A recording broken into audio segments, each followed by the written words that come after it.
Cuando afrontamos un caso de hipertensión pulmonar tromboembólica crónica, estamos haciendo frente a un paciente que padece una enfermedad progresiva, crónica, debilitante y potencialmente mortal. Su diagnóstico es complejo y en ocasiones tardío. Algunos de estos pacientes pueden curarse. Para ello han de ser sometidos a un proceso quirúrgico de alta complejidad denominado endarterectomía pulmonar. Estos casos son tratados únicamente en los centros CESUR. Para que el paciente llegue a estos centros, ha de recorrer un arduo camino que puede llegar a ser de más de un año. Este proceso indica que ya teníamos los medios para atender a los pacientes. Solo faltaba una forma de integrarlos y coordinarlos. De esta idea nace Derivados. Derivados es un programa de derivación digital que permite optimizar y simplificar todo este proceso. Poder compartir información de manera fluida entre todos los sanitarios implicados es clave. Se evita duplicar pruebas, se evitan desplazamientos innecesarios del paciente, se utilizan mejor los recursos. Gracias a todo ello, los tiempos se acortan. Y, en estos casos, el tiempo es un bien muy preciado. Derivados aprovecha las nuevas tecnologías para crear una red de cuidado en torno al paciente. El paciente deja de ser abordado de manera fragmentaria. Lo podemos conocer todo de él y además podemos tomar decisiones compartidas. Con Derivados todas las partes ganan, pero sobre todo, damos un paso más para ganarle la batalla a esta enfermedad.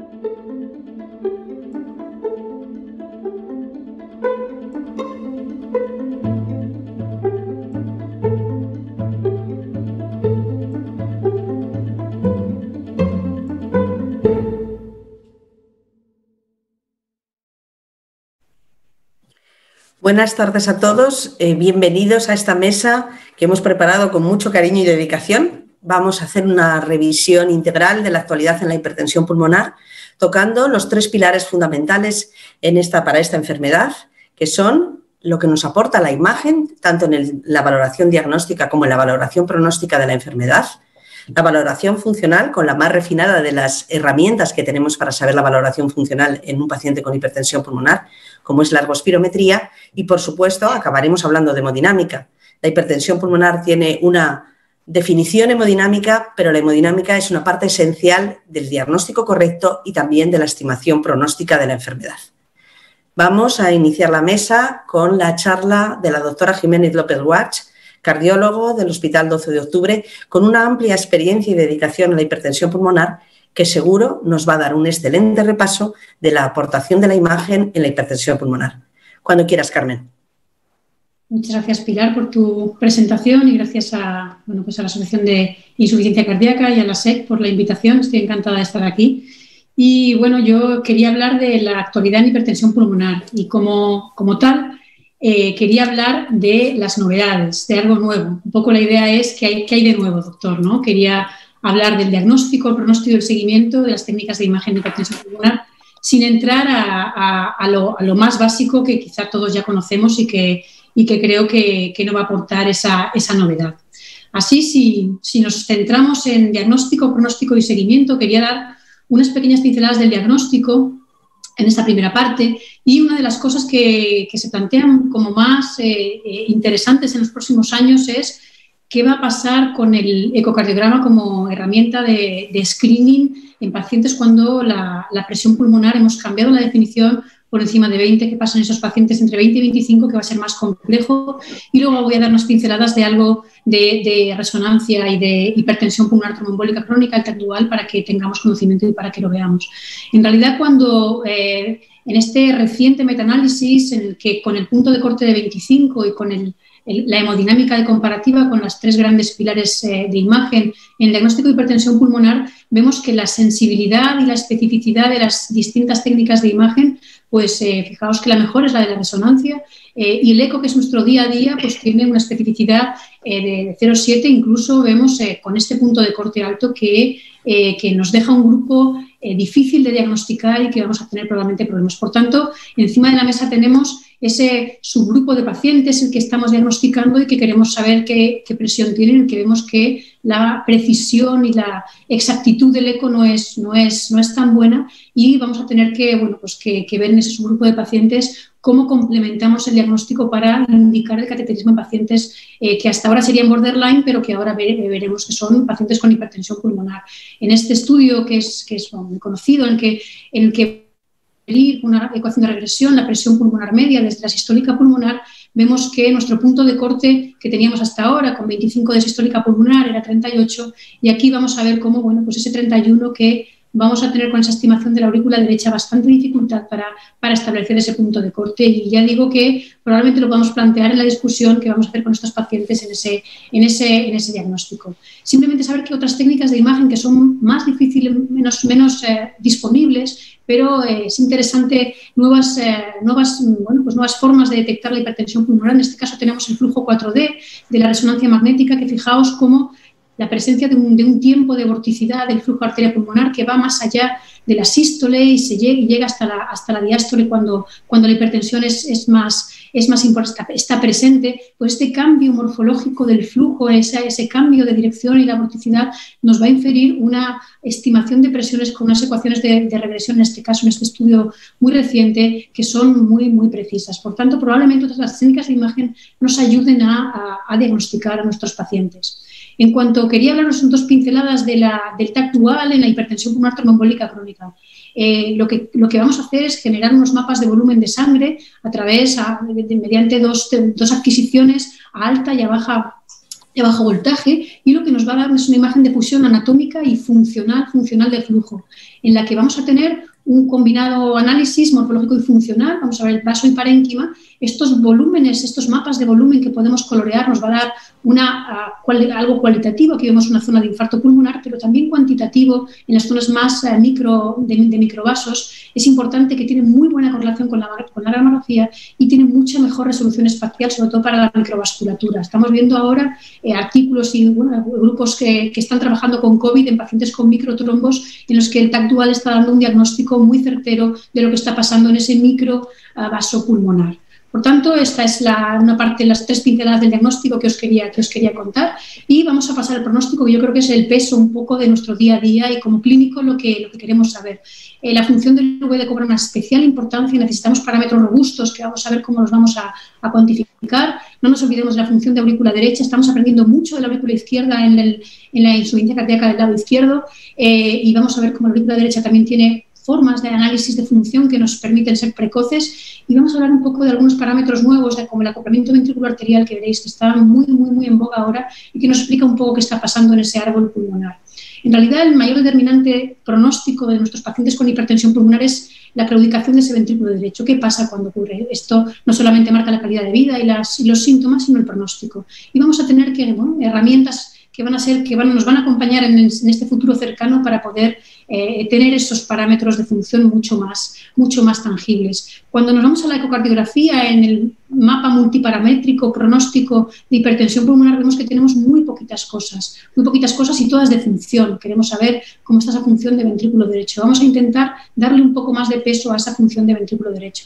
Yo en el día a día, este es un artículo, fijaos, muy reciente, y te cuenta qué hacen los laboratorios de imagen para ver la función del ventrículo derecho. Y fijaos, a ojo, TAPSE, onda S, y onda S solamente el 50% en la rutina práctica diaria. No estamos haciendo las cosas como yo creo que deberíamos. Nos faltan herramientas probablemente, pero mantener un 80% a ojo para dar la función del ventrículo derecho. Y no solamente en España, esto es un artículo austríaco, pero hizo una encuesta en todo el mundo y vemos que nos pasa lo mismo en todos los niveles. Por lo tanto, tenemos un gran espacio para mejorar en nuestra calidad y en nuestra cuantificación de la función del ventrículo derecho.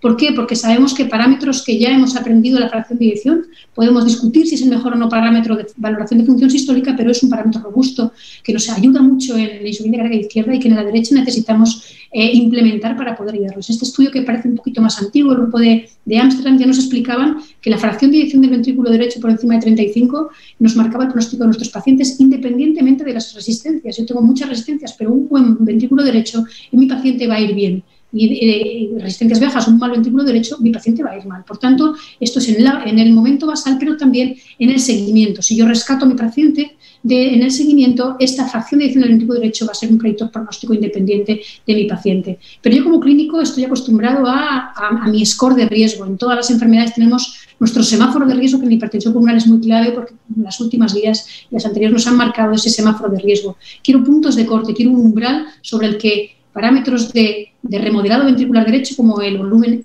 telesistólico, parámetros de función como la fracción de eyección o parámetros de interdependencia ventricular, como puede ser el volumen telediastólico del ventrículo izquierdo, quiero un punto de corte que me permita, fijaos en esta corte del registro ASPIRE, con una derivada y una validación de un artículo muy reciente del Blue Journal, nos permite poner estos puntos de corte que yo como clínico me van a ayudar mucho más. Yo quiero saber puntos de corte que mi paciente me permita establecer si está en bajo o alto riesgo, con parámetros sencillos como una fracción de eyección de menos del 37%. El problema es, obviamente, conseguir esta fracción de eyección fuera de la resonancia.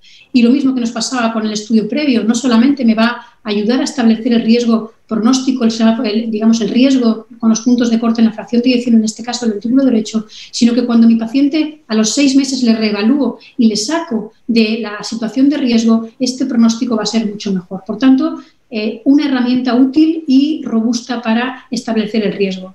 Y como todos sabemos, la resonancia no está disponible para todos. Necesitamos ese parámetro robusto, lo deberíamos implementar con algo que sea sencillo o más fácil de adquirir, como puede ser la fracción de eyección del ventrículo derecho en 3D. En 3D nos aporta sobre todo acortamiento radial y longitudinal y cada vez está más automatizado. Por tanto, probablemente en cuanto en los laboratorios de imagen existan esta técnica, nos va a permitir tener mucha más información que, como veis, se sale de lo que es un plano único, como puede ser el 4 cámaras en este caso, o como puede ser aquí estamos viendo un 4 cámaras. Tenemos mucho más de donde intentar entender qué está pasando en el ventrículo derecho. Y en el 3D vemos que las diferentes enfermedades nos van a dar un patrón de contracción distinto. Entonces tenemos contracción longitudinal, circunferencial y radial, y vemos que esta contracción va a variar en relación con las enfermedades que tengamos. Vemos que la contracción longitudinal predomina en enfermedades, por ejemplo, en el agudo, en la embolia de pulmón, pero, por ejemplo, en pacientes con disfunción y disfunción biventricular, interdependencia ventricular, el acortamiento radial juega un papel muy importante y, por tanto, el TAPS y otras técnicas que tenemos longitudinales nos van a ayudar un poquito menos. Tenemos que aprender a entender que no podemos valorar la función sistólica de nuestro paciente. Esto es un giro un poco radical, pero sí que quiero meter a colación este parámetro pronóstico que veréis mucho en los próximos tiempos y que es el acoplamiento ventricular arterial y que significa exactamente cómo la contracción del ventrículo derecho, que es pulsátil, se transforma en un flujo continuo, este flujo, y necesitamos una contractilidad y una amortiguación y una función de conducción completamente equilibradas, de manera que la máxima eficiencia mecánica se va a entender cuando la contracción y lo que es la impedancia del árbol pulmonar va a estar muy bien acoplada. De manera que en un corazón normal tenemos un acoplamiento que vamos a medir por un parámetro complejo fisiopatológico que es la elastancia ventricular con un ratio con la elastancia arterial. Este ratio entre 1,5 y 2 es un ratio muy bien compensado, muy bien acoplado. Esto es el parámetro normal y vemos cómo nuestro corazón derecho de nuestro paciente, cuando está bien acoplado, cuando tiene un remodelado que no es muy adverso, este acoplamiento, este ratio va a estar aumento contractilidad con respecto a la elastancia arterial alterada. Sin embargo, cuando el corazón se remodela adversamente, aumenta el volumen telediastólico, aumenta la presión telediastólica de llenado. Este corazón completamente derecho, completamente pues con una situación de insuficiencia cardíaca avanzada, se va a descompensar y la contractilidad que genera no es suficiente para solventar el problema de las resistencias. Y esto es hemodinámico, invasivo. ¿Cómo mido la elastancia? Pues bueno, tenemos que pasar de la ideal situación hemodinámica con catéter de conductancia, que va a ser muy complejo medirlo, a ratios más métricos, más posibles en nuestro día a día, como son la contracción, el ratio con una contracción ventricular con la poscarga. Y estos ratios que podemos combinar, se ha visto en este caso el TAPS partido por la presión sistólica del ventrículo derecho, son ratios que, aunque fisiopatológicamente son difíciles de comprender, cómo pueden equivaler a algo tan complejo, lo que se ha hecho ha sido recientemente estudios de validación, no solamente validación a nivel de eco y carácter de conductancia en un aporte transversal, sino que se ha visto que este parámetro se refleja muy bien lo que está pasando, en este caso el TAPS, presión sistólica pulmonar, y además no solamente en hipertensión arterial pulmonar, sino también en insuficiencia cardíaca y con hipertensión pulmonar asociada a insuficiencia cardíaca, que nos da una validez pronóstica. Fijaos, este artículo muy reciente, recién publicado, tenemos puntos de corte para establecer nuestros pacientes con hipertensión pulmonar, y ya la semana pasada pues una corte muy importante del registro japonés de insuficiencia cardíaca con función sistólica preservada nos presenta este parámetro también como un parámetro predictor pronóstico independiente de nuestros pacientes. Por tanto, combinar cómo se contrae el ventrículo con la poscarga que tiene parece una medida muy interesante para establecer cómo está el ventrículo derecho y la eficiencia mecánica del ventrículo derecho. Nos quedamos con este concepto porque probablemente lo veamos en el futuro muy cercano. Simplemente hablar del strain también, el strain longitudinal de la pared del ventrículo derecho, es un parámetro que también es robusto, es un parámetro que estamos utilizando cada día más en el lado izquierdo, desde luego, y en el derecho nos va a ayudar. Y en realidad lo que queremos es un valor incremental sobre lo que tenemos en el día a día. En este metaanálisis también bastante reciente lo que vemos es cómo el strain de la pared del ventrículo derecho y su reducción son un marcador pronóstico independiente de todo el resto de parámetros, y lo que nos va a añadir es algo más a esa pues, visión subjetiva, a ese TAPSE, a esa no tenemos fracción de eyección, pues tenemos algo más robusto con el eco que nos permite establecer la función del ventrículo derecho. Y lo mismo hablábamos antes de la aurícula izquierda con el fallo izquierdo, la aurícula derecha y el strain de la aurícula derecha con la función que tenemos de contracción, de conducción y de reserva. Vamos a ver cómo estos parámetros de función auricular derecho son predictores precoces del fallo ventricular derecho y nos ayudan a establecer el pronóstico. Y así vemos en este artículo también muy reciente cómo entendemos que el paciente con muy mal strain de ventrículo derecho va mal, paciente que tiene strain de aurícula y de ventrículo derecho mejor va bien, pero pacientes que solamente tienen el strain de aurícula derecha tocado, independientemente del ventrículo derecho, también van mal. Por tanto, parece que es un predictor, fijaos en este caso que nos ponen un punto de corte de 20 en la aurícula, que se asocia al mal pronóstico. Y en este estudio, que es muy interesante, nos dice que los dos son independientemente pronósticos, que los pacientes que rescatas con cambios favorables tras el tratamiento tienen mejor pronóstico, y que nos interesa como clínicos que estos parámetros ecocardiográficos incrementan el valor de predicción pronóstica de nuestros pacientes con scores clínicos como el REVEL o COMPERA. Por tanto, algo más que sumar a mi score multiparamétrico que a veces se me queda corto para saber cómo está mi paciente. Por tanto, un parámetro más que en este caso os quería presentar cómo el metabolismo del ventrículo derecho va a ser probablemente, si pusiéramos de una técnica tan interesante como el PET, asociado a la resonancia, tendríamos todo en uno, ¿no?, para establecer que los pacientes que tienen un switch metabólico hacia la glucosa van a ir mucho peor, porque nos están enseñando cómo ese corazón derecho está fallando y está en una situación de insuficiencia cardíaca avanzada. Esto son estudios con muy poquitos pacientes porque no disponemos de ello, pero probablemente en un futuro cercano ese metabolismo nos marcará la situación de nuestro paciente. Simplemente 2 apuntes del seguimiento. Yo lo que quiero en el seguimiento es que me monitorice cómo está respondiendo al tratamiento que le estoy dando. Quiero ver el remodelado reverso del corazón derecho y quiero ver cómo se reducen las resistencias vasculares pulmonares con parámetros cuantitativos que la imagen me pueden dar. Y, en realidad, cuando yo miro todo lo que tengo a mano, lo que quiero saber es lo que hablábamos, parámetros con significación pronóstica, gasto cardíaco y complicaciones que puedo no ver con el eco. A veces es difícil ver la fracción de eyección con el eco. Y así hablamos de remodelado inverso. Quiero un score multiparamétrico no invasivo que se añada a lo que ya tengo, y quiero ver complicaciones visibles como el TAC de arterias pulmonares, aquí estamos de arteria pulmonar, que no son tan visibles en el ecocardiograma. Estas son las técnicas de imagen en el seguimiento. Lo necesito todo para integrar con imagen hemodinámica. Y al final lo que quiero con la imagen son parámetros que me permitan ver cómo las resistencias, cuando revierto las resistencias vasculares pulmonares, el remodelado inverso del corazón derecho ocurre. Y así mis pacientes a los que aplico el REVEL, COMPERA, fijaos que este artículo del grupo de Bagliacca, de los italianos, nos enseña cómo, añadiendo el remodelado inverso a los parámetros clínicos que ya dispongo de ellos, me pone a los pacientes en riesgo mínimo. Por tanto, necesito algo más del REVEL, algo más de lo clínico, y esto probablemente sea el paso a seguir. Cómo la imagen nos va a ayudar a entender que el corazón derecho del paciente está haciendo un remodelado reverso. En realidad lo que quiero es sacar a mi paciente de esta situación de remodelado muy avanzado, ponerla en esta situación que lo que me estará expresando es cómo el tratamiento está mejorando y cómo este ventrículo está adaptándose y cómo el acoplamiento ventricular arterial es mejor. Al final es todo un continuum de cosas que están ocurriendo y que yo puedo entender en función de cómo se remodela inversamente el corazón derecho. Y de ese modo los parámetros de supervivencia, estos parámetros de función de remodelado reverso y de remodelado adverso me marcan en realidad la supervivencia de mi paciente con hipertensión pulmonar. Y simplemente con la resonancia vamos a empezar a ver cómo estos parámetros, es también un metaanálisis muy reciente que nos marca cómo parámetros de resonancia que estábamos hablando antes, fracción de eyección, volúmenes derechos, volúmenes izquierdos, nos marcan y este conjunto de parámetros multiparámetro de resonancia de remodelado inverso son parámetros predictores pronósticos independientes de todos los parámetros clínicos en los que se asociaba estos estudios. Por tanto, pensar en ello en fracción de eyección y en remodelado inverso.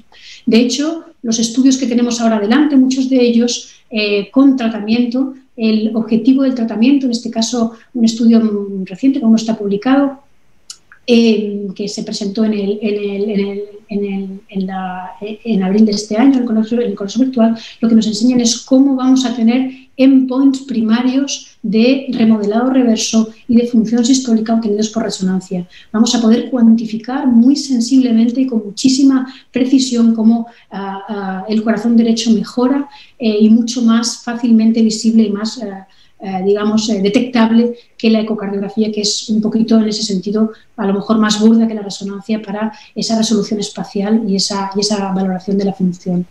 Por tanto, solamente ¿hacia dónde va esto? ¿Hacia dónde van las técnicas de imagen? Pues probablemente tendremos que ir a entender qué pasa en la circulación pulmonar y en el ventrículo derecho, cómo se acoplan ambas estructuras, ambos órganos, por así llamarle, y cómo vamos a tener que buscar un poco más allá metabolismo, perfusión, ventilación de la circulación pulmonar. Ahora queda muy lejos de nuestra práctica clínica habitual, pero yo creo que lo llegaremos a ver, y cómo el ventrículo derecho y esa función mecánica alterada que podemos observar por múltiples parámetros, pues pasará a algo más metabólico, algo más molecular, que nos estará hablando cómo ese corazón está llegando a una situación de estadio avanzado.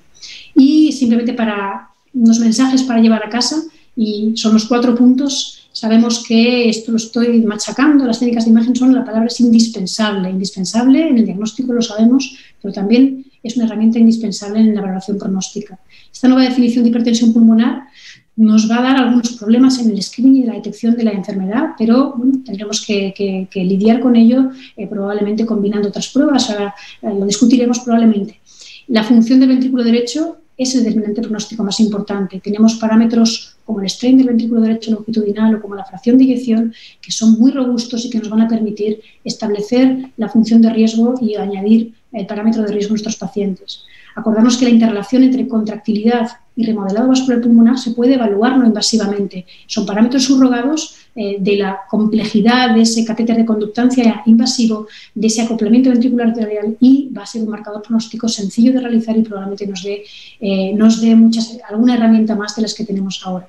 Y nuestro objetivo en nuestros pacientes es revertir el estadio de insuficiencia cardíaca avanzada y revertir ese corazón derecho mal remodelado. Y va a ser el parámetro objetivo de la eficacia terapéutica que tendremos que incorporar a estos scores de riesgo multiparamétricos que se añada a la imagen a la clínica. Y esto os quería contar. Muchas gracias. Muchas gracias, doctora Jiménez, por esta excelente revisión y esta mirada hacia el futuro, que después discutiremos más en detalle. Y ahora vamos a pasar a la doctora María Lázaro Salvador, cardiólogo, trabaja en el Hospital Virgen de la Salud de Toledo, dedicada clínicamente a la hipertensión pulmonar, a los pacientes con hipertensión pulmonar, pero una gran enamorada de la valoración funcional y, evidentemente, una gran enamorada de la ergospirometría, que nos va a explicar cuál es la aportación de la ergospirometría en la hipertensión pulmonar, nuevamente en el diagnóstico, que a veces puede ser un dato importante, y más, si cabe, en el pronóstico y en la evaluación y seguimiento de los pacientes con hipertensión pulmonar. Cuando quieras, María. Gracias, Pilar. Bueno, gracias a la Asociación de Insuficiencia Cardíaca por permitirme estar aquí. Y enhorabuena, Carmen, que me ha encantado oírte. Pero vamos a hablar ahora de la ergospirometría. Bueno, a ver si puedo... Ok, no. Me dice que yo... Ahora sí, vale. Bueno, estos son mis conflictos de interés. Y bueno, como ya sabéis, la hipertensión arterial pulmonar es una enfermedad vascular proliferativa que inicialmente es completamente asintomática, y no solo asintomática para el paciente, sino que los médicos no podemos detectarla. Posteriormente, conforme va avanzando la alteración ventilación-perfusión, los pacientes empiezan a tener síntomas con el esfuerzo para llegar finalmente al estadio final, donde la enfermedad es evidente también en reposo. Debido a que la enfermedad es progresiva, sabéis, como bien nos han dicho ya Carmen y Pilar, que es muy importante la valoración periódica de los pacientes para, en caso de que veamos que se pueden deteriorar, escalemos terapia y evitemos esa terrible progresión que va a tener la enfermedad. Porque si intervenimos tarde, indiscutiblemente el paciente va a tener insuficiencia cardíaca derecha y muerte. En este sentido, ya está muy consagrado el semáforo de las guías europeas, tanto de la Sociedad Europea de Cardiología como la Sociedad de Respiratorio, donde nos dicen qué parámetros tenemos que valorar periódicamente en los pacientes para ver si están en riesgo bajo, intermedio o alto. Dentro de esta valoración, con datos clínicos, datos funcionales y parámetros que valoran la función del ventrículo derecho, sabéis que la ergospirometría o prueba de esfuerzo cardiopulmonar es una de las pruebas fundamentales. De hecho, al valorar de una manera muy exquisita la capacidad funcional del paciente, es quizá uno de los parámetros, junto con el cateterismo, quizá uno de los parámetros en el que más nos fijamos a la hora de tomar decisiones.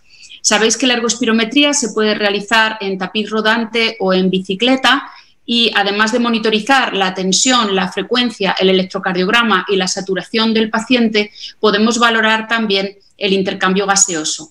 Y así, en los parámetros pronósticos del semáforo de las guías, vemos el consumo pico de oxígeno, no solo en valor absoluto, sino respecto a la población similar al paciente, y también la pendiente del equivalente de CO2. En esta valoración pronóstica ya está consagrada la ergospirometría desde hace mucho, pero creo que estaremos todos de acuerdo en que la ergospirometría nos da todavía más información, porque el proceso diagnóstico recomendado actual suele empezar con una queja clínica del paciente, es decir, la enfermedad ya lleva un tiempo de evolución. A partir de la queja clínica hacemos pruebas básicas, suele ser la imagen, el ecocardiograma, como nos ha comentado Carmen, lo que nos pone en la pista de que el paciente tiene hipertensión pulmonar, que vamos a confirmar mediante cateterismo derecho. Para cuando nosotros los médicos podemos hacer este diagnóstico, la enfermedad ya está muy evolucionada. En general es necesario perder más de la mitad de la microcirculación pulmonar para que podamos valorar esos cambios estructurales en las cavidades derechas, podamos estimar la presión sistólica pulmonar o incluso medirla en el cateterismo en reposo. Es decir, para hacer el diagnóstico, como sabéis, siempre llegamos tarde respecto a la evolución de la enfermedad. Por eso se ha intentado desde hace tiempo desenmascarar la hipertensión pulmonar con el ejercicio, y así se ha intentado hacer eco antes y después de un test de 6 minutos para ver cómo se comporta la presión sistólica pulmonar, dentro de que estaréis de acuerdo que es una técnica poco fina. También con más criterio se ha valorado la eco de esfuerzo, que nos permite ver, según la carga de ejercicio, cómo se comportan las presiones pulmonares, con el problema de que no nos permite medir la presión capilar pulmonar. Y, por supuesto, se ha intentado desenmascarar la hipertensión pulmonar con el ejercicio mediante el cateterismo de esfuerzo, que lógicamente nos permite, además de medir las presiones pulmonares, medir simultáneamente el gasto cardíaco y cómo se comporta la presión capilar pulmonar. Tanto es así que en la reunión de Niza del 2018, la 6ª reunión de expertos mundial sobre hipertensión pulmonar, se llegó a proponer una definición de hipertensión arterial pulmonar con el ejercicio, con la intención de hacer un diagnóstico más precoz. Pero debido a las tremendas dificultades para llegar a un consenso en esta definición, como sabéis, no disponemos de esta definición. Es decir, estamos donde estábamos. Cuando diagnosticamos la hipertensión pulmonar, la enfermedad ya está establecida. Ya es evidente en el eco, ya el paciente tiene fatiga, es muy evidente la enfermedad. Y seguimos queriendo diagnosticarla antes, que no lo hemos conseguido con las técnicas que os acabo de comentar, pero yo creo que aquí la ergospirometría tiene mucho que decir. ¿Y por qué es esto? Porque los pacientes con hipertensión arterial pulmonar tienen un patrón en la ergoespirometría muy característico, muy diferente de unos pacientes con la misma edad y condición, pero sanos. Vemos aquí comparado unas curvas de una ergoespirometría de un paciente sano y un paciente similar, de la misma edad y peso, pero con hipertensión pulmonar. Y vemos cómo los pacientes con hipertensión pulmonar tienen una marcada disminución de la capacidad aeróbica y demuestran ineficiencia ventilatoria. La capacidad aeróbica la podemos valorar por el consumo de oxígeno pico bajo que tienen y con este comportamiento típico en meseta. Fijaos qué diferencia con un paciente sano. Además, llegan demasiado pronto al umbral anaeróbico, está disminuido y tienen reducido el pulso de oxígeno. Esto nos permite ver hipertensión pulmonar en un paciente antes que otras pruebas en reposo. Además, estos pacientes tienen mucha ineficiencia ventilatoria, es decir, como cuando van haciendo ejercicio, es decir, calentando, debería mejorar la eficiencia ventilatoria, deberían reclutar más unidades alveolocapilares funcionantes, pero no lo consiguen, son pacientes que necesitan ventilar mucho más volumen de aire para conseguir introducir 1 mililitro de oxígeno o expulsar 1 mililitro de CO2. Por eso, los equivalentes ventilatorios, tanto el de oxígeno como el de CO2, están aumentados. Además, el comportamiento normal en un paciente sano es que la presión parcial de CO2 vaya aumentando conforme va aumentando la eficiencia ventilatoria, porque el paciente es capaz de ser más eficiente en la ventilación y deja fuera más CO2, introduce dentro más oxígeno, con lo que la presión parcial de oxígeno tendría que disminuir. Sin embargo, en un paciente con hipertensión pulmonar, la cinética es opuesta. La PET-O2 va subiendo y la PET-CO2 tiene un comportamiento descendente, una cinética claramente descendente. Además, otro valor importante a tener en cuenta es la pendiente de la eficiencia del consumo de oxígeno. Es un valor pronóstico muy útil, aunque de momento poco utilizado en insuficiencia cardíaca y en hipertensión pulmonar. Es un parámetro submáximo, con lo cual no depende tanto de la carga alcanzada por el paciente. Y en los pacientes con hipertensión pulmonar está característicamente disminuido, por debajo de 1,4, que sería el dintel que tenemos de la normalidad.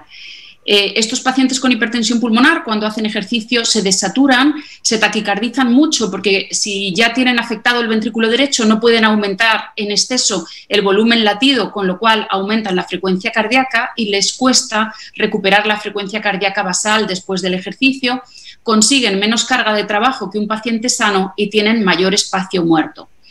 Como veis, la ergospirometría nos da mucha información y, en concreto, si cuando el paciente empieza a hacer ejercicio y suben las presiones en las cavidades derechas, llega un momento en que el paciente abre un foramen oval permeable y, por lo tanto, genera un shunt derecha-izquierda, vemos como este comportamiento que hemos referido de aumento de los equivalentes y disminución de la PET-CO2 y aumento de la PET-O2 suceden de una forma brusca. Justo cuando el paciente abre el foramen oval se produce shunt, por lo tanto se detecta desaturación y el paciente aumenta bruscamente la ventilación. Si este comportamiento ascendente de los equivalentes sucede desde el principio, probablemente es porque el paciente tiene el shunt desde el principio, desde basal. Este diagnóstico del shunt por la ergoespirometría tiene una sensibilidad y especificidad altísimas, muy cercana al 100%. Es decir, que yo creo que la ergoespirometría, además del valor pronóstico, que ya lo conocemos y lo utilizamos todos, igual que se usa para el trasplante cardíaco, o sea, tanto para insuficiencia cardíaca como para hipertensión pulmonar, espero haberos convencido de que también puede ser útil para diagnosticar hipertensión pulmonar, en concreto para hacer un diagnóstico precoz.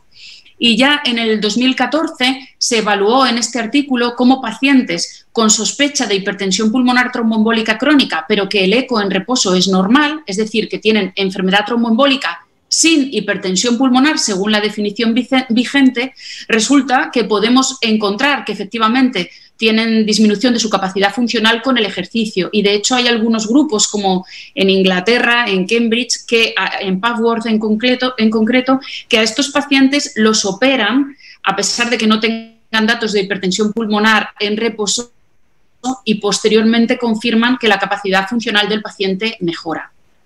También vemos como el grupo alemán en pacientes en riesgo para desarrollar hipertensión pulmonar, como es el grupo de la esclerodermia, han llegado a valorar que la probabilidad de padecer hipertensión pulmonar en un paciente con esclerodermia aumenta progresivamente según disminuye el consumo pico de oxígeno y según va aumentando la pendiente del equivalente de CO2, a la vez que va disminuyendo la PCO2.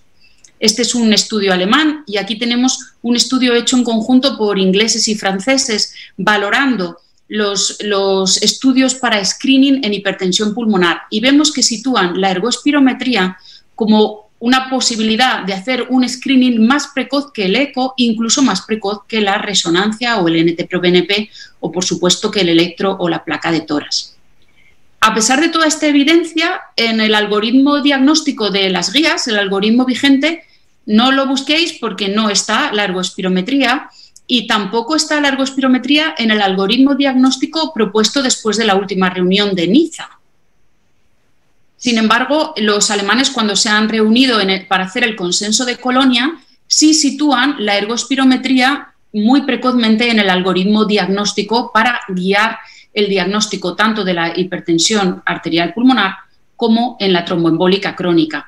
Y veis cómo después del eco, en caso de que haya sospecha de hipertensión pulmonar tromboembólica crónica, aunque el eco no lo pueda confirmar o indicar de una manera muy segura, nos indican que hagamos ergospirometría. También, como sabéis, en la última guía de tromboembolismo pulmonar agudo, en el seguimiento de los pacientes que han tenido un tromboembolismo pulmonar agudo, para determinar si el paciente ha desarrollado o no hipertensión pulmonar tromboembólica crónica, nos recomiendan hacer ergospirometría.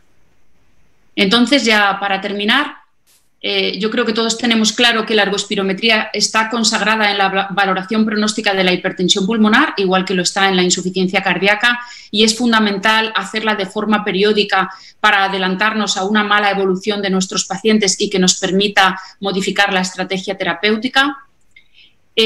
Yo creo que se ha demostrado ya la utilidad de la ergospirometría en el diagnóstico precoz de la hipertensión arterial pulmonar.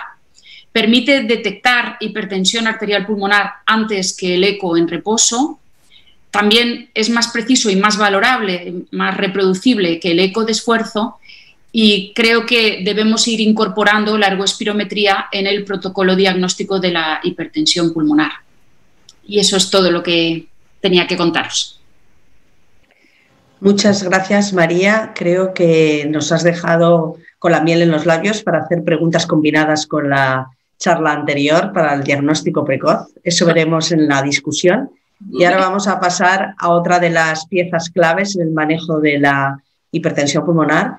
Las cosas o se hacen bien o no se hacen, que dice mi madre, y creo que la hemodinámica es uno de los grandes ejemplos en los que las cosas hay que hacerlas bien para que realmente nos pueda aportar un diagnóstico preciso, pero también nos ayude a hacer una buena estimación pronóstica de nuestros pacientes con hipertensión pulmonar.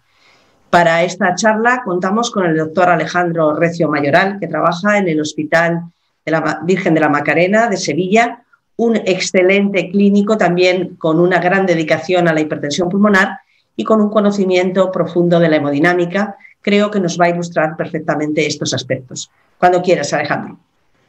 Muchas gracias, Pilar. Y después de estas fantásticas presentaciones de Carmen y María sobre dos aspectos muy interesantes, pues acabamos con la hemodinámica, como no podía ser de otra manera. ¿Por qué? Porque es el gold estándar para el diagnóstico, pero además nos sirve para clasificar el tipo de hipertensión pulmonar que tenemos, estimación de pronóstica y reevaluación ante cambios en el tratamiento. Debemos tener en cuenta que los pacientes llegan a esta prueba tras pasar una evaluación no invasiva, por lo que requieren de una respuesta definitiva sobre su diagnóstico. Y bajo mi punto de vista, si con el resultado no prevemos cambiar el manejo del paciente, pues mejor no realizarlo. Por lo tanto, debemos tener una idea clara de los datos que se desean buscar, y para ello es necesario protocolos estrictos que eviten potenciales errores para una interpretación precisa y exacta de los datos analizados. Y fundamental, por supuesto, integrar nuestras observaciones con resultados de los exámenes no invasivos y su correlación con el examen clínico de nuestro paciente. Por tanto, debe ser un procedimiento individualizado para que realmente nos sirva. La hipertensión pulmonar no es una enfermedad en sí, sino una definición. Presión arterial pulmonar media por encima de 25 milímetros de mercurio, que se puede clasificar en 5 categorías con diferentes mecanismos etiopatogénicos, historia natural y tratamiento. esto es más que conocido, 5 grupos que tenemos: presión, hipertensión pulmonar arterial, la hipertensión pulmonar debida a causa izquierda, enfermedad pulmonar debido a obstrucción de las arterias pulmonares, el tromboembolismo pulmonar y mecanismos que no están aclarados. En el algoritmo diagnóstico general ya nos han hablado nuestras compañeras sobre todo el papel de la ecocardiografía para descartar o confirmar o aproximarnos al diagnóstico, donde debemos de descartar sobre todo la causa izquierda, dado que es la más frecuente, pero al final vamos a terminar realizando un cateterismo derecho que nos va a diagnosticar y caracterizar, dar la caracterización hemodinámica, y también nos va a permitir monitorizar y reevaluar a nuestros pacientes. Hipertensión pulmonar, en la nueva definición después del sexto simposio de Niza: presión arterial pulmonar media mayor de 20, arterial pulmonar cuando tenemos además daño vascular, reflejos con resistencias vasculares mayores de 3. Hablamos de hipertensión pulmonar aislada postcapilar o la hipertensión pulmonar pasiva cuando tenemos una PCP elevada y una presión arterial pulmonar por encima de 20. Y ya hablamos de que existe además un daño vascular, es decir, una combinada pre- y postcapilar, cuando tenemos además la resistencia por encima de 3. Por lo tanto, el cateterismo derecho, como he comentado al principio, va a ser el gold estándar. Y comentar que este es, como nota histórica, este es el primer cateterismo realizado en un humano, que fue Werner Frohman el que se lo realizó a sí mismo, y por este motivo, pues bueno, por este motivo y unos cuantos más le dieron el premio Nobel en 1956. Pero realmente a quien le debemos el auge de la hemodinámica fue a Ganz y a Swan, la creación de este dispositivo, un dispositivo flexible que sí permitía meter el catéter dentro del torrente circulatorio y poder navegar por las distintas cámaras y arterias para ir determinando la presión. Pero antes de continuar, solamente aclarar una serie de conceptos, porque cuando hacemos una prueba tenemos que tener claro si lo que estamos viendo es real o no lo es, y si las determinaciones que tenemos son seguras. Entonces, analizando el ojo de buey, podemos ver que tenemos pruebas que son precisas, pero que pueden ser exactas o inexactas, así como pruebas que pueden ser imprecisas, exactas, imprecisas, inexactas. Esto estadísticamente lo analizamos con el método cuantitativo de Blanc-Altman, donde podemos ver la exactitud y la precisión de la prueba que estamos realizando. Por ejemplo, inicialmente los estudios se hacían con columna fluida. Esto no es aplicable en la práctica clínica, dado que la instrumentación es muy compleja y puede ser lesiva para los vasos, por lo cual utilizamos el cateterismo Ganz, que utiliza una columna de fluido. Esta columna de fluido pues está sujeta a cambios en la variación de la frecuencia cardíaca, a distintas amortiguaciones o subamortiguaciones, con lo cual hace que la prueba sea imprecisa, como podemos ver, exacta, porque se correlaciona muy bien con columna fluida con columna sólida. Sin embargo, los intervalos de confianza son grandes y nos hace la prueba que sea imprecisa comparada con la columna sólida. De la misma manera, a la hora de hacer el cálculo del gasto cardíaco, todos sabemos que en 1887 Fichte escribió el primer método para calcular el gasto cardíaco y se basaba en el contenido de oxígeno en sangre arterial, en sangre venosa mixta y consumo de oxígeno. Es un método muy preciso, pero debido a la elevada invasividad que tiene, pues ha ido sustituyendo la práctica clínica con métodos más modernos y sobre todo más simplificados, como puede ser la termodilución o el FIC indirecto. ¿Esto qué hace? Pues que, aunque hay una buena correlación entre la termodilución y el FIC directo, realmente los intervalos son imprecisos y hacen que la prueba sea imprecisa, aunque sea también exacta. ¿Y qué es lo que vamos analizando? Pues vamos analizando las medidas en las cavidades derechas, en la aurícula derecha, vamos evaluando la presión en ventrículo derecho, evaluamos la presión arterial pulmonar, la sistólica, la diastólica, la media, y por último llegamos a enclavar el balón dentro de la arteria y tenemos las PCP, que no deja de ser un reflejo de lo que está ocurriendo en nuestra aurícula izquierda. Realizaremos medidas del gasto cardíaco con termodilución o FIC indirecto, como hemos comentado, saturaciones venosas, y esto nos permite hacer el cálculo de las resistencias vasculares pulmonares, que al fin y al cabo es en lo que al final nos fijamos en el estudio de la hipertensión arterial pulmonar. Pero hay que tener una serie de puntos claves a la hora de hacer un cateterismo. Es muy importante inflar el balón en aurícula derecha y ya avanzar siempre con el balón inflado hasta que lleguemos a la posición de PCP. Es importante no olvidar que no podemos estar inflando y desinflando continuamente porque podemos lesionar el árbol vascular, sobre todo en aquellos pacientes con hipertensión arterial pulmonar. La PCP mejor es que sea la medida de 3 medidas, la media de 3 medidas para obtener la más fiable. Debemos hacer osimetrías, hacer el cálculo del gasto cardíaco. Termodilución, bajo mi punto de vista, es mejor si tenemos un gasto cardíaco deteriorado o insuficiencia tricuspidia, el FIC en pacientes con SHUNT y, por supuesto, el test de vasorreactividad en aquellos pacientes con sospecha de hipertensión arterial pulmonar. Complicaciones realmente son bajas con la técnica y con la experiencia. Complicaciones serias se estiman en un 1% aproximadamente y la mortalidad sobre un 0,06%. La vía de acceso, pues esta es la que determina principalmente el número de complicaciones que podemos encontrar. ¿Cómo accedemos al torrente? Pues distintas vías de acceso, incluso podemos ir por el antebrazo. ¿Cuál utilizar? Pues aquella con la que estemos más familiarizados. Nosotros, nuestro centro, optamos siempre por ir por la vena interna yugular derecha y siempre guiados por ecografía para minimizar el riesgo de complicaciones. Las contraindicaciones, pues principalmente las absolutas, es todo lo que nos interfiera el paso del catéter, válvulas mecánicas tricúspidas o pulmonares, masa intracardíaca y una endocarditis infecciosa que esté activa. Otro punto muy importante es calcular el nivel cero de nuestro traductor de presión. ¿Por qué? Porque tenemos que buscar el punto flebostático, que será nuestro determinante cero, y intentar siempre que esté posicionado lo más cerca. ¿Qué puede ocurrir? Que si veis, solamente 1 centímetro va a equivaler a infraestimar o sobreestimar en 0,74 milímetros de mercurio la medida que estemos tomando. Parece poco, pero tenemos que tener en cuenta que ponemos un punto de 15 milímetros de mercurio para ver si es del grupo 2 o del grupo 1, y con esa pequeña diferencia podemos clasificar erróneamente a nuestro paciente.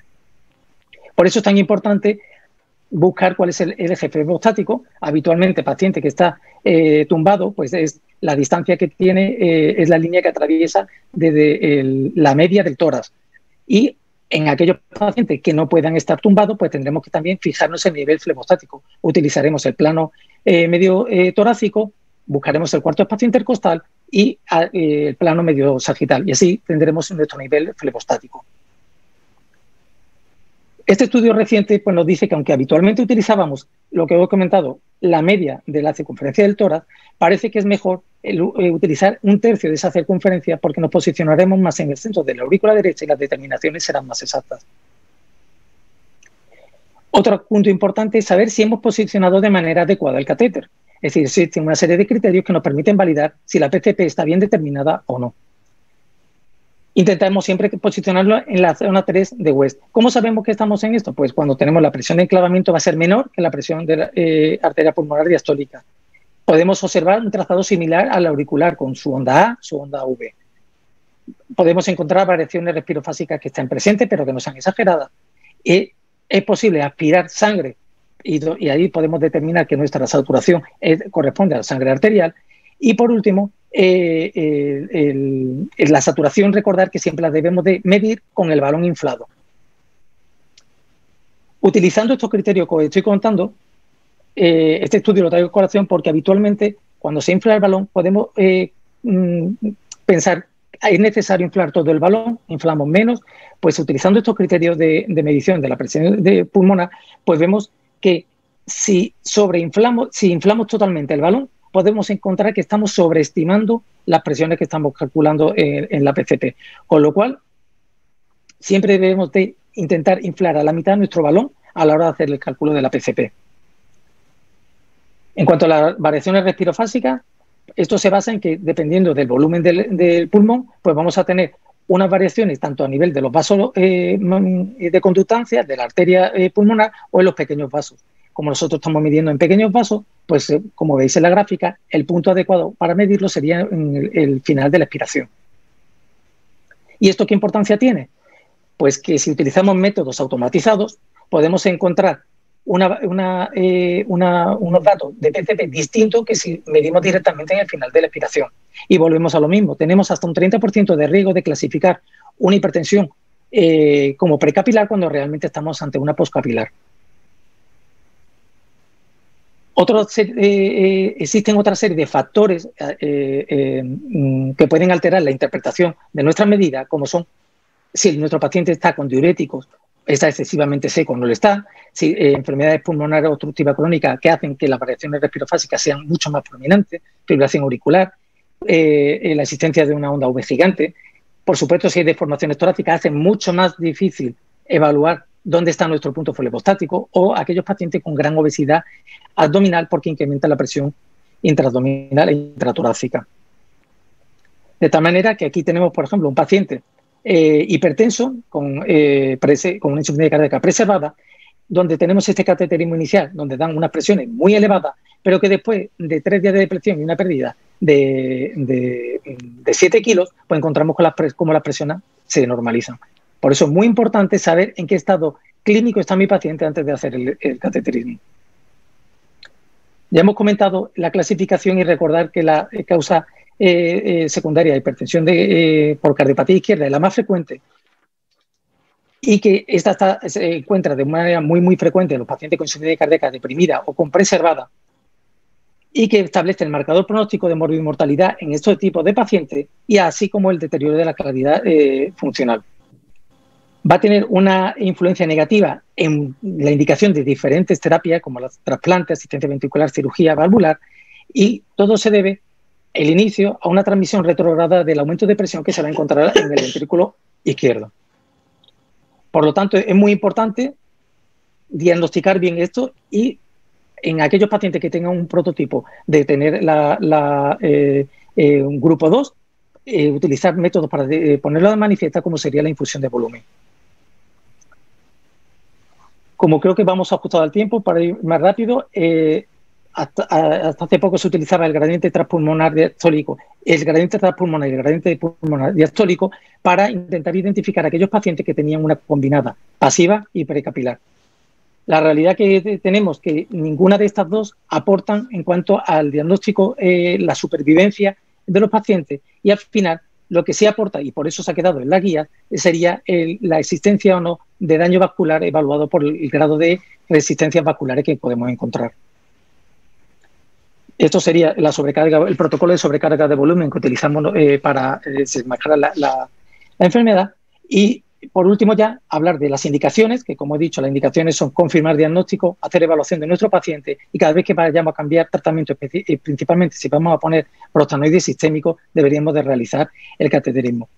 Y luego en el seguimiento, ¿cuándo hacerlo? Por supuesto, basalmente se habla de hacerlo a 6-12 meses, que ahí yo creo que discreparía un poco, pero siempre que vayamos a hacer un cambio de tratamiento o que haya un empeoramiento claro de la clínica del paciente. Por tanto, gold estándar para el diagnóstico de hipertensión pulmonar, para la clasificación, valorar severidad hemodinámica y pronóstica, evaluar vasorreactividad y respuesta al tratamiento. Y que es muy importante evitar los potenciales errores que se pueden cometer, como hemos ido explicando, y fundamental que sea coherente con toda la información de la que disponemos de nuestro paciente. Muchas gracias. Muchas gracias, doctor Recio. Pasamos al turno de preguntas. Hay una pregunta realmente interesante para los 3 miembros de la mesa, en la que nos preguntan cómo discernir o qué hacer cuando nos envían un paciente con sospecha de hipertensión pulmonar, discernir si tenemos que seguir hacia la evaluación hemodinámica o tenemos que centrarnos en otras pruebas para valorar si realmente es un paciente con EPOC, hipertensión pulmonar secundaria de EPOC, o es un paciente con insuficiencia cardíaca con fracción de eyección preservada y la hipertensión pulmonar es secundaria a ella. ¿Cómo discernir un paciente con hipertensión pulmonar de un paciente con vasculopatía pulmonar y comorbilidades? ¿Solo el cateterismo? ¿Creéis que las otras pruebas puedan tener algún papel? Doctora Jiménez. Me pasas la patata caliente, ¿verdad? La primera. Yo creo que es importantísimo una frase que ha dicho Alejandro, que es vamos a cambiar la indicación de tratamiento, es decir, prevemos que vamos a hacer algo con este paciente distinto en función de su comorbilidad. Esa es una, es decir, ¿qué vamos a...? Digo el hecho de indicar el cateterismo, pero antes de eso, yo creo que lo más importante es que nuestros pacientes tienen habitualmente un fenotipo clínico, ¿vale? Entonces, en ese fenotipo clínico tenemos que ubicar cuál es la probabilidad pretesa de tener una forma u otra de enfermedad vascular pulmonar o una forma de enfermedad de hipertensión pulmonar, por así decirlo. Yo creo que la imagen a grandes rasgos, con grandes pinceladas, que luego tienen sus matices, sí que te pueden empezar a diferenciar en qué grupo de pacientes estamos. Yo creo que hay dos formas esenciales que son las más frecuentes, que son la insuficiencia cardíaca con función sistólica preservada. Son pacientes que tienen probablemente un fenotipo clínico ya de por sí, son mayores, con IMF, con índices de masa corporal aumentados, con otra comorbilidad, hipertensos, diabéticos, coronarios, insuficiencia renal crónica, fibrilación auricular, y ese paciente ya te tiene que marcar qué forma de hipertensión pulmonar tiene, aunque siempre hay que indagar y buscar y hacer una sistematización de todas las posibilidades. Y ahí juega un papel tan importante una de las formas más frecuentes de hipertensión pulmonar en estos pacientes con ese fenotipo clínico, que es la patología pulmonar. La patología pulmonar, como puede ser la apnea del sueño o como puede ser la patología pulmonar parenquimatosa, ¿no? Que también hay que descartarla. Pero bueno, yo creo que al final tienes un fenotipo clínico, tienes unas opciones, tienes una severidad de la hipertensión pulmonar y tienes que hacer ese despistaje en función de esa situación clínica. Yo no sé qué, tú eres la que más ve clínica, Pilar, pero la imagen ayuda a distinguir y a fenotipar a las formas de hipertensión pulmonar, pero siempre tienes que dejar cabida a las posibilidades terapéuticas de formas precapilares de hipertensión pulmonar que no son arterial idiopática, ¿no? Como es sobre todo la tromboembólica y la asociada a enfermedades pulmonares. Y la doctora Lázaro, ¿qué nos diría desde la ergospirometría para ayudarnos a discernir la comorbilidad de la vasculopatía pulmonar? Bueno, yo que también soy clínica, fundamentalmente creo que la valoración global del paciente es muy importante, ¿no? El fenotipo que ha comentado Carmen, que yo siempre pongo la foto de Homer Simpson, que es el típico paciente de mediana edad, gordito, hipertenso, probablemente diabético, con o sin enfermedad coronaria, que está o no en FA y tiene cierto grado de SAOS y además ha podido ser fumador. Entonces, con todos esos factores de riesgo, para hipertensión pulmonar postcapilar creo que casi todos nos orientaríamos a que es más grupo 2 y grupo 3 y habría que tratar las causas precipitantes. El eco nos va a ayudar a descartar o confirmar cardiopatía izquierda, y la ergospirometría sí que hay algún estudio que dice que se puede distinguir entre la postcapilar y la precapilar por la ergospirometría. A mí me parece muy difícil llevarlo a la práctica y creo que creo que hay que hacerlo antes. O sea, que el fenotipo clínico del paciente tiene mucho más que decir. Las pruebas nos pueden ayudar, por supuesto el eco, la ergospirometría, ya digo que hay estudios que dicen que se puede distinguir, y finalmente el cateterismo, que ahora nos contará Alejandro, pero creo que la valoración global del médico es todavía más importante que estas tres pruebas que estamos comentando hoy. Si yo os pongo en un registro nacional, como el registro alemán, en el que la edad media del paciente con idiopática tiene 65 años, la frecuencia de obesidad es del 40% y el hábito tabáquico alcanza el 30%, se pone interesante la cosa. Es decir, que en España todavía vivimos una hipertensión pulmonar más propia, como dicen los alemanes, de países emergentes, pacientes más jóvenes, pacientes no obesos, más puros, pero el paciente con comorbilidad es el paciente del futuro de la hipertensión pulmonar, y creo que vamos a tener que darle más vueltas ya no solo al fenotipo clínico, sino a intentar precisar con otras pruebas para poder soportar el diagnóstico diferencial. ¿Qué tiene que contarnos el doctor Recio o añadirnos a lo que estamos hablando? No, realmente poco más que aportar, pero antes de hacer una prueba invasiva, como cualquier otra prueba invasiva, es fundamental tener la probabilidad pretest de lo que vamos a hacer. Si no podemos mandar a todo el que llegue a hacerse un cateterismo tal y como entra por la puerta. Fundamental la historia clínica. Para mí es fundamental la ecocardiografía, aporta muchísimo, no solamente para el diagnóstico de hipertensión pulmonar, sino también para el diagnóstico de insuficiencia cardíaca izquierda, ya sea preservada diastólica. Fundamental integrarlo todo, y entonces de ahí ya salir. Evidentemente siempre vamos a tener el paciente borderline, paciente que habrá que hacérselo, pero si generalizamos, utilizando eso y sentido común.